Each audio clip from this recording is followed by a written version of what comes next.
ಇನ್ನು ಕಾಂಗ್ರೆಸ್ನ ಕಾರ್ಯಕರ್ತ ರಾಜಶೇಖರ್ ಅವರ ದೇಹಕ್ಕೆ ಹೊಕ್ಕಿದ್ದು ಒಂದು ಖಾಸಗಿ ರಿವಾಲ್ವರ್ನ ಬುಲೆಟ್ ಅನ್ನೋ ಮಾಹಿತಿ ಲಭ್ಯವಾಗ್ತಾ ಇದೆ. ಇದಕ್ಕೆ ಸಂಬಂಧಪಟ್ಟಂತೆ ಎಸ್ಪಿ ರಂಜಿತ್ ಕುಮಾರ್ ಅವರು ಮಾಹಿತಿ ಕೊಟ್ಟಿದ್ದಾರೆ. ಬಂಡಾರು ಸ್ಫೋಟಕವನ್ನ ಹೇಳಿಕೆ ಕೊಟ್ಟಿದ್ದಾರೆ. ಎಸ್ಪಿ ರಂಜಿತ್ ಕುಮಾರ್ ಬಂಡಾರು ಸ್ಫೋಟಕ ಹೇಳಿಕೆ ಕೊಟ್ಟಿದ್ದಾರೆ. ಒಂದು ಖಾಸಗಿ ರಿವಾಲ್ವರ್ನಿಂದ ಫೈರ್ ಆದಂತಹ ಬುಲೆಟ್ ಇದು ರಾಜಶೇಖರ್ ಅವರ ದೇಹವನ್ನ ಹೊಕ್ಕಿದೆ ಅಂತ ಮಾಹಿತಿ ಕೊಟ್ಟಿದ್ದಾರೆ.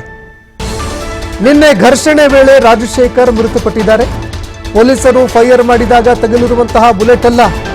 ಪೊಲೀಸರು ಯಾವಾಗ ಗಾಳಿಯಲ್ಲಿ ಫೈರ್ ಮಾಡಿದ್ರು ಆ ಬುಲೆಟ್ ಅವರಿಗೆ ತಗಲಿಲ್ಲ. ಇದರ ಬಗ್ಗೆ ತನಿಖೆ ಕೂಡ ಮಾಡ್ತೀವಿ, ಮಾಹಿತಿಗಳನ್ನು ಸಂಗ್ರಹಣೆ ಮಾಡಿಕೊಂಡಿದ್ದೀವಿ ಅಂತ ಎಸ್ಪಿ ಅವರು ಹೇಳಿದ್ದಾರೆ.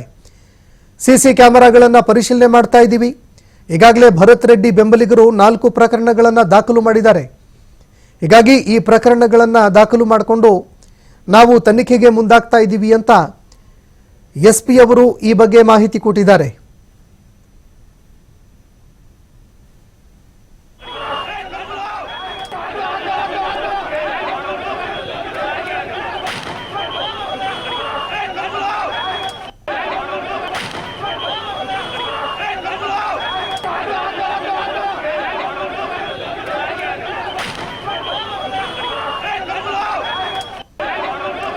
ಈ ಬಗ್ಗೆ ಮತ್ತಷ್ಟು ಮಾಹಿತಿ ಕೊಡ್ತಾರೆ ಪ್ರತಿನಿಧಿ ಸಿದ್ದು, ನೇರ ಸಂಪರ್ಕದಲ್ಲಿ ಜಾಯ್ನ್ ಆಗಿದ್ದಾರೆ. ಸಿದ್ದು, ರಾಜಶೇಖರ್ ದೇಹಕ್ಕೆ ಹೊಕ್ಕಿದ್ದು ಒಂದು ಪ್ರೈವೇಟ್ ಬುಲೆಟ್ ಅನ್ನುವಂತಹ ಮಾಹಿತಿ ಲಭ್ಯವಾಗ್ತಾ ಇದೆ. ಅಂದ್ರೆ ಒಂದು ಖಾಸಗಿ ಬಂದೂಕಿನಿಂದ ಹಾರಿರುವಂತಹ ಗುಂಡು ಅವರ ದೇಹ ಹೊಕ್ಕಿದೆ ಅಂತ ಎಸ್ಪಿ ಅವರು ಮಾಹಿತಿ ಕೊಟ್ಟಿದ್ದಾರೆ. ಮತ್ತೊಂದೆಡೆ ಅವರ ಮರಣೋತ್ತರ ಪರೀಕ್ಷೆ ಕೂಡ ಮುಕ್ತಾಯ ಆಗಿದೆ. ಸ್ಥಳದಲ್ಲಿ ಯಾವ ರೀತಿ ಪರಿಸ್ಥಿತಿ ನಿರ್ಮಾಣ ಆಗಿದೆ, ಯಾವಾಗ ಅಂತ್ಯಕ್ರಿಯೆ, ಈ ಬುಲೆಟ್ ವಿಚಾರಕ್ಕೆ ಸಂಬಂಧಪಟ್ಟಂತೆ ಎಸ್ಪಿ ಅವರು ಏನೇನೆಲ್ಲ ಮಾಹಿತಿ ಕೊಟ್ಟಿದ್ದಾರೆ, ಈ ಬಗ್ಗೆ ಮತ್ತಷ್ಟು ಮಾಹಿತಿ ಕೊಡೋದಾದ್ರೆ.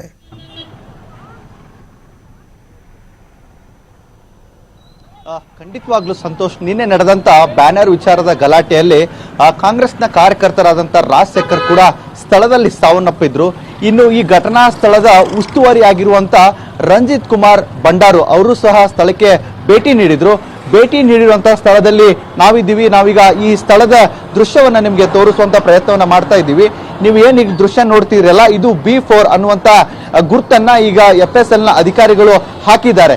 ಇದೇ ಸ್ಥಳದಲ್ಲಿ ಫೈರಿಂಗ್ ಆಗಿತ್ತು. ಫೈರಿಂಗ್ ಆದಂತಹ ಸಂದರ್ಭದಲ್ಲಿ ಏನು ಸಾವನ್ನಪ್ಪಿರುವಂತ ರಾಜಶೇಖರ್ ಇಲ್ಲೇ ಬೀಳ್ತಾನೆ. ಫಸ್ಟ್ ಬಿದ್ದಾದ ತಕ್ಷಣ ಅಲ್ಲಿ ಕೆಲವೊಂದಿಷ್ಟು ಅವನ ಜೊತೆ ಇದ್ದಂತ ಸಹಪಾಠಿಗಳನ್ನು ಅವನ್ನ ಎತ್ಕೊಂಡು ಮತ್ತೆ ಮುಂದಕ್ಕೆ ಹೋದಂತ ಸಂದರ್ಭದಲ್ಲಿ ಅಲ್ಲಿಯ ದೃಶ್ಯವನ್ನ ನೀವು ಗಮನಿಸಬಹುದಾಗಿದೆ. ಆತನ ಚಪ್ಪಲಿ ಕೂಡ ಹೇಗಿತ್ತು, ರಾಜಶೇಖರ್ ಚಪ್ಪಲಿ ಕೂಡ ಸ್ಥಳದಲ್ಲಿ ಹಾಗೆ ಬಿದ್ದಿವೆ. ಅವುಗಳನ್ನ ಕೂಡ ಇಲ್ಲಿಯ FSL ಅಧಿಕಾರಿಗಳು ಕೂಡ ಅವನು ಮಾರ್ಕ್ ಹಾಕಿದ್ದಾರೆ. ಇದೆಲ್ಲವನ್ನ ನೋಡ್ತಾ ಇದ್ರೆ ಈ ಘಟನೆಗೆ ಈ ಯಜ್ಞಕ್ಕೆ ಸಂಬಂಧಪಟ್ಟಂತೆ ಉಸ್ತುವಾರಿ ಅಂದ್ರೆ SP ರಂಜಿತ್ ಕುಮಾರ್ ಬಂಡಾರಿ ಅವರು ಕೂಡ ಒಂದು ಮಾಹಿತಿಯನ್ನ ಸ್ಫೋಟಕವಾಗಿ ಹೇಳಿರುವಂತದ್ದು. ಏನು ಗುಂಡು ಯಾರ್ದು ತಗಲಿತ್ತು ಅನ್ನುವಂತ ಪ್ರಶ್ನೆ ಸಾಕಷ್ಟು ಕಾಡ್ತಾ ಇತ್ತು. ಆ ಪ್ರಶ್ನೆಗೆ ಈಗ ಸ್ಫೋಟಕವಾದಂತ ಹೇಳಿಕೆಯನ್ನ SP ಅವರು ಕೂಡ ಹೇಳಿರುವಂತದ್ದು. ಯಾವುದೇ ರೀತಿಯಾಗಿ ಸರ್ಕಾರಿ ಆದಂತ ಪೊಲೀಸರದಾದಂತ ಬುಲೆಟ್ ಅಲ್ಲ, ಇದು ಖಾಸಗಿ ಬುಲೆಟ್ ಫೈರ್ ಆಗಿದೆ ಅನ್ನುವಂತ ಮಾತನ್ನ ಹೇಳಿರುವಂತದ್ದು. ಜೊತೆಗೆ ಈಗ FSL ನ ಅಧಿಕಾರಿಗಳು ಕೂಡ ಸಾಕಷ್ಟು ಇದರ ಬಗ್ಗೆ ತೀವ್ರವಾಗಿ ತಪಾಸಣೆಯನ್ನ ಮಾಡ್ತಾ ಇದ್ದಾರೆ. ಇದರ ಬೆಳಕಾಗಿ ಮತ್ತಷ್ಟು ಮಾಹಿತಿ ಕೂಡ ಲಭ್ಯ ಆಗುತ್ತೆ ಅನ್ನುವಂತ ಮಾತನ್ನ ಇಲ್ಲಿಯ ಸ್ಥಳಕ್ಕೆ ಭೇಟಿ ನೀಡಿರುವಂತ ಏನು ಈ ಸ್ಥಳದಲ್ಲಿ ಉಸ್ತುವಾರಿ ಆಗಿರುವಂತ ಏನು ಭಂಡಾರಿ ಅಂತ ಏನು SP ಅವರು ಇದ್ದಾರೆ, ಅವರು ಕೂಡ ಮಾಹಿತಿಯನ್ನ ನೀಡಿರುವಂತದ್ದು. ಸದ್ಯ ಈಗ ವಾಸ್ತವ ಯಾವ ರೀತಿಯಾದಂತಹ ಪರಿಸ್ಥಿತಿ ಇದೆ ಅನ್ನುವಂಥದ್ದನ್ನ ನಾವು ನಿಮಗೆ ತೋರಿಸ್ತಾ ಇದ್ದೀವಿ.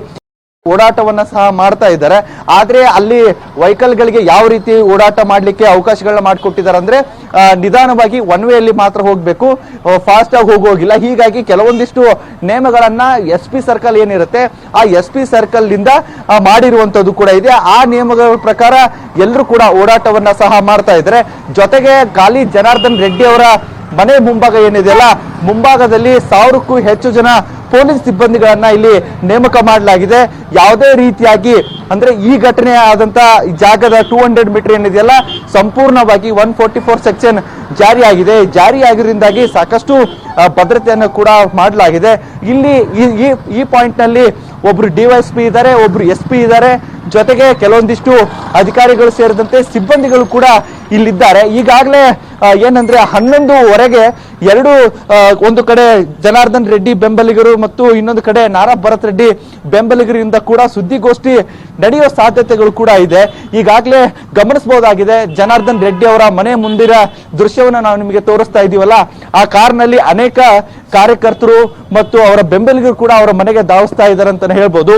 ಯಾಕಂದ್ರೆ ನಿನ್ನೆ ನಡೆದಂತ ಈ ಘಟನೆ ಏನಿದೆಯಲ್ಲ, ಈ ಘಟನೆಯಿಂದಾಗಿ ಸಾಕಷ್ಟು ಕಾರ್ಯಕರ್ತರು ಕೂಡ ಅವರ ಜೊತೆಗೆ ನಿಂತ್ಕೊಂಡಿದ್ರು. ಜೊತೆಗೆ ಇವತ್ತು ನಡೀತಾ ಇರುವಂತಹ ಈ ಸುದ್ದಿಗೋಷ್ಠಿ ಏನಿದೆಯಲ್ಲ, ಇವತ್ತು ಆ ಸುದ್ದಿಗೋಷ್ಠಿಗೂ ಕೂಡ ಬಳ್ಳಾರಿಯ ಬಿಜೆಪಿಯ ಅನೇಕ ಪ್ರಮುಖ ಮುಖಂಡರು ಕೂಡ ಈ ಪ್ರೆಸ್ ಮೀಟ್ ಅಲ್ಲಿ ಭಾಗಿಯಾಗಲಿದ್ದಾರೆ. ಜೊತೆಗೆ ಕಾಂಗ್ರೆಸ್ನಲ್ಲಿ ಕೂಡ ಭರತ್ ರೆಡ್ಡಿಗೆ ಸಾಥ್ ಕೊಡುವ ನಿಟ್ಟಿನಲ್ಲಿ ಅಲ್ಲಿ ಕೂಡ ಕೆಲವೊಂದಿಷ್ಟು ಪ್ರಮುಖ ಮುಖಂಡರು ಸಹ ಭಾಗಿಯಾಗುವಂತ ಸಾಧ್ಯತೆ ಕೂಡ ಇದೆ. ಹೀಗಾಗಿ ಸದ್ಯ ಈಗ ಒಂದು ಸ್ಫೋಟಕವಾದಂತಹ ಹೇಳಿಕೆ ಏನಂದ್ರೆ, ಖಾಸಗಿ ಬುಲೆಟ್ ನಿಂದ ಫೈರ್ ಆಗಿದೆ ಅನ್ನುವಂಥದ್ದನ್ನ ಈ ಜಾಗದ ಉಸ್ತುವಾರಿಯಾಗಿರುವಂತ ರಂಜಿತ್ ಕುಮಾರ್ ಭಂಡಾರು ಏನಿದ್ದಾರೆ ಮಾಹಿತಿಯನ್ನ ಹೇಳಿರುವಂತದ್ದು. ಇನ್ನಷ್ಟು ಮಾಹಿತಿಯನ್ನ FSL ನ ಅಧಿಕಾರಿಗಳು ಸಹ ನೀಡಲಿದ್ದಾರೆ ಅನ್ನುವಂತ ಮಾಹಿತಿ ಮಾಧ್ಯಮಗಳಿಗೆ ಹಂಚಿಕೊಂಡಿದ್ದಾರೆ. ಸದ್ಯ ಈಗಾಗಲೇ ಸಾಕಷ್ಟು ಭದ್ರತೆಯನ್ನ ವ್ಯವಸ್ಥೆ ಮಾಡಿಕೊಳ್ಳಲಾಗಿದೆ. ಇನ್ನೇನು ಕೆಲವೇ ನಿಮಿಷಗಳಿಂದ ಸುದ್ದಿಗೋಷ್ಠಿ ಕೂಡ ಪ್ರಾರಂಭ ಆಗುತ್ತೆ. ಪ್ರತ್ಯಾರೋಪಗಳು ಕೂಡ ಆಗುತ್ತೆ. ಕೆಲವೊಂದಿಷ್ಟು ಅವರ ಯಾವ ರೀತಿಯಾಗಿ ಈ ಗಲಾಟೆ ಆಯಿತು, ಈ ಗಲಾಟೆಗೆ ಕಾರಣ ಯಾರು ಅನ್ನೋಂಥದ್ದನ್ನ ಆರೋಪಗಳು ಕೂಡ ಆಗುವಂತ ಸಾಧ್ಯತೆಗಳು ಇದೆ ಅಂತಾನೆ ಹೇಳ್ಬೋದಾಗಿದೆ. ಸಂತೋಷ್, ಧನ್ಯವಾದಗಳು ಸಿದ್ದು ನಿಮ್ಮೆಲ್ಲ ಮಾಹಿತಿಗೆ.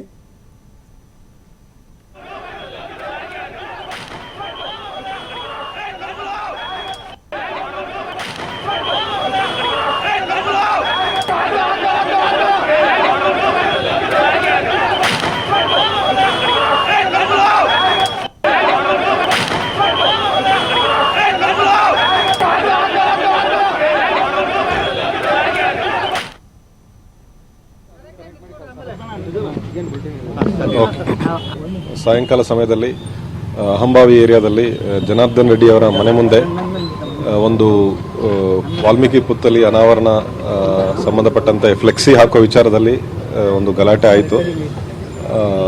ಜನಾರ್ದನ್ ರೆಡ್ಡಿ ಅವರು ಮತ್ತು ಶ್ರೀರಾಮುಲು ಅವರ ಬೆಂಬಲಿಗರ ನಡುವೆ ಮತ್ತು ಸಿಟಿ MLA ಭರತ್ ರೆಡ್ಡಿ, ಸತೀಶ್ ರೆಡ್ಡಿ ಅವರ ಬೆಂಬಲಿಗರ ನಡುವೆ ಕಲ್ಲು ತೂರಾಟ ನಡೆದಿದೆ ಮತ್ತು ಒಂದು ಆಕ್ಸಿಡೆಂಟಲ್ ಫೈರಿಂಗ್ ಇನ್ಸಿಡೆಂಟ್ ಕೂಡ ನಡೆದು ಒಬ್ಬ ತೀರು ಹೋದರು. ಸೊ ಅದೆಲ್ಲ ಉದ್ರಿಕ್ತ ಪರಿಸ್ಥಿತಿಗೆ ಕಾರಣವಾಯಿತು.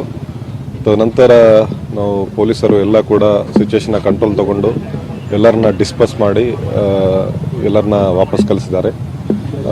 ಇವಾಗ ಮೃತಪಟ್ಟವರದು PM ಕೂಡ ಆಗಿದೆ. ಅವರ ಅಂತ್ಯಕ್ರಿಯೆಗೆ ನಾವು ಎಲ್ಲ ಬಂದೋಬಸ್ತ್ ಮಾಡ್ಕೊಂಡಿದ್ವಿ. ಸದ್ಯಕ್ಕೆ ಸಿಚುವೇಶನ್ ಎಲ್ಲ ಪೀಸ್ಫುಲ್ ಆಗಿದೆ. ನಾವು ಎಕ್ಸ್ಟ್ರಾ ಫೋರ್ಸ್ ಕೂಡ ತರಿಸ್ಕೊಂಡಿದ್ದೀವಿ.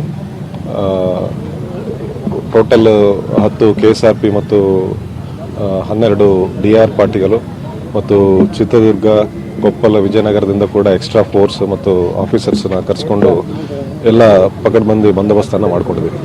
ಸರ್, ಇಡೀ ಕ್ರಿಟಿಕಲ್ ಸಿಚುವೇಶನ್ಗೆ ಪೊಲೀಸರು ವೈಫಲ್ಯನೇ ಕಾರಣ ಆಯಿತು ಅನ್ನುವಂಥ ಸರ್. ಯಾಕಂದ್ರೆ ಆರಂಭದಲ್ಲಿ ಏನಾದರೂ ಪೊಲೀಸರು ಒಂದಿಷ್ಟು ಅಲರ್ಟ್ ಆಗಿದ್ರೆ ಬಹುಶಃ ಇದಾಗ್ತಿರಲಿಲ್ಲ. ಆರಂಭದಲ್ಲಿ ಗಲಾಟೆ ಏನಾಯ್ತಲ್ಲ ಸರ್ ಆ ಟೈಮಲ್ಲಿ?